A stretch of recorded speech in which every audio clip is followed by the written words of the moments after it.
છે તમે સાંભળશો કે વિદ્યાર્થીઓ પાસે ડિગ્રી છે પણ એક સામાન્ય ઇન્ટરવ્યૂ આપી નથી શકતા, પોતાના મનની વાત રજૂ નથી કરી શકતા, 5 માણસની સામે કોઈ ડાયલોગ નથી બોલી શકતા અને સૌથી અગત્યની વાત, ગુજરાતની બહાર જ્યારે પ્રશ્ન આવે છે કે ભાઈ તમે એજ્યુકેશન માટે બહાર જાઓ તો એઓની કોઈ તૈયારી નથી હોતી.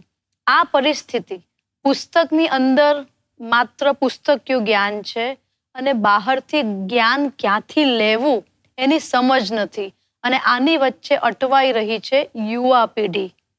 તમને મારે એ પ્રશ્ન પૂછવો છે કે આજના યુવાને આટલા કોમ્પિટિટિવ સમયમાં એવા કયા સ્કિલ ડેવલપ કરવા પડશે જેનાથી એ ટકી જશે અને સફળતા પણ મળશે? મને ફાધર વાલેસ યાદ આવે છે. એમના એક પુસ્તકની અંદર એમણે એક સરસ વાત કરી હતી. એમણે કહ્યું હતું કે વિદ્યાર્થીએ ભણવું હોય તો પણ ગામ છોડવું પડે,